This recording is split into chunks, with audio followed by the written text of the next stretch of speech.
ये बात सन 2008 की है। एक लड़का था जिसकी उम्र लगभग 8 साल थी। वह एक प्राथमिक विद्यालय में पढ़ता था और एक छोटे से गांव में रहता था। शुरुआत में सब ठीक था। वह दोस्तों के साथ खेलता घूमता और हंसता खेलता रहता था।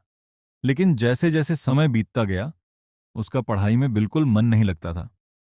धीरे धीरे उसने स्कूल जाना छोड़ दिया। घर पर ही रहकर खेलना, अपने हाथों से लट्टू बनाना, मिट्टी के खिलौने बनाना, यही उसकी दुनिया बन गई। कुछ समय तक उसे ये जीवन बहुत अच्छा लगा, मानो वह पूरी तरह आजाद हो। महीने बीतते गए, लेकिन वह अब भी स्कूल नहीं जा रहा था। उसके माता पिता ने भी उस पर ज्यादा जोर नहीं डाला। वे जानते थे कि अभी वह नहीं समझ रहा, लेकिन एक दिन खुद समझेगा और फिर स्कूल जाएगा। समय के साथ वह लड़का अकेला रहने लगा।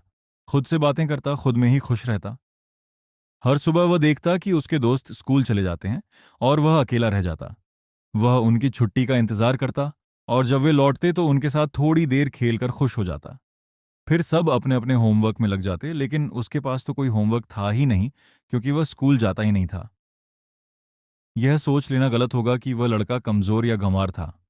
वह बहुत होशियार था, कई बार तो स्कूल जाने वाले बच्चों से भी ज्यादा। बस समस्या उसके मन की थी, पढ़ाई में दिल नहीं लगता था। उसके परिवार में लगभग सभी पढ़े लिखे थे, इसलिए समझदारी उसे घर से ही मिली थी। जिस सरकारी स्कूल में उसका नाम था, वहां वह बिना पढ़े ही तीसरी कक्षा तक पहुंच चुका था। एक दिन घरवालों के बहुत कहने पर वह दोस्तों के साथ स्कूल गया। लंच टाइम तक तो बैठा रहा, लेकिन फिर पेट दर्द का बहाना बनाकर घर आ गया। उसके बड़े भाई ने पूछा कि स्कूल से इतनी जल्दी क्यों आ गए। उसने कहा, पेट दर्द हो रहा था। भाई समझ गया कि असल वजह पढ़ाई से मन हटना है, मगर वह कुछ कर भी नहीं सकता था। उसे पता था कि पढ़ाई तभी होती है जब मन करे। कुछ दिन फिर बीते और वह स्कूल नहीं गया। एक दिन उसके बड़े भाई ने पूछा, क्या तुम मेरे स्कूल में एडमिशन लेना चाहोगे? वहां तुम्हारा कोई दोस्त नहीं होगा। दरअसल उसका भाई एक प्राइवेट स्कूल का प्रिंसिपल था। पहले उसने अपने छोटे भाई का नाम इसलिए नहीं लिखवाया था कि वह गांव से बिल्कुल अकेला हो जाएगा। लड़का तैयार हो गया। उसने सोचा, वैसे भी तो मैं दिन भर अकेला ही रहता हूं, शायद वहां अच्छा लगे। हालांकि वह तीसरी कक्षा में था, लेकिन प्राइवेट स्कूल में उसका एडमिशन दूसरी कक्षा में कराया गया। वह वहां सिर्फ 5 दिन पढ़ने गया। फिर वहां भी उसका मन नहीं लगा और उसने वह स्कूल भी छोड़ दिया। कुछ समय बाद गांव के कुछ सीनियर लड़कों ने, जो अब 3 किलोमीटर दूर एक एएसएम विद्यालय में पढ़ते थे, उसके बारे में बताया। वे साइकिल से स्कूल जाते और आकर बताते कि वहां कितना अच्छा लगता है, कितने अच्छे दोस्त बने हैं। ये सुनकर वह खुश भी था और उदास भी। सोचता था, काश मैं भी पढ़ रहा होता तो शायद मुझे भी वहां अच्छा लगता। उस रात वह ठीक से सो नहीं पाया। सुबह उसने अपने बड़े भाई से कहा, मुझे उसी स्कूल में पढ़ना है जहां मेरे दोस्त पढ़ रहे हैं।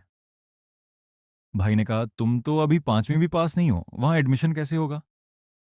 शाम को भाई ये सोचने लगा कि इतने दिनों बाद उसका छोटा भाई पढ़ाई को लेकर गंभीर हुआ है, तो उसकी मदद करनी चाहिए। वह प्रिंसिपल था, इसलिए उसने उसके लिए 5वीं की टीसी बनवा दी।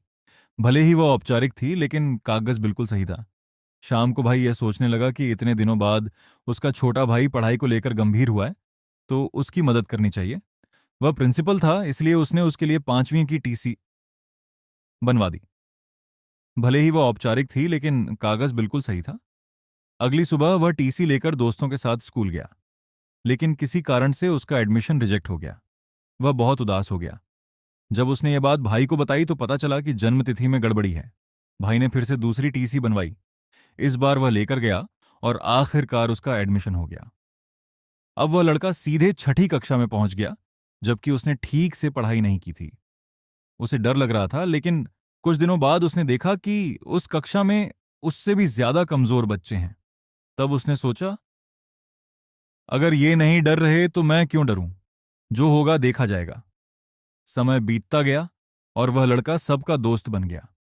यहीं से उसकी जिंदगी ने एक नया मोड़ लिया। यह सिर्फ एक मोड़ था, अंत नहीं। उसकी जिंदगी में अभी और भी कई तूफान आने वाले थे। पूरी कहानी जानने के लिए सब्सक्राइब करें और भाग दो के लिए कमेंट जरूर करें।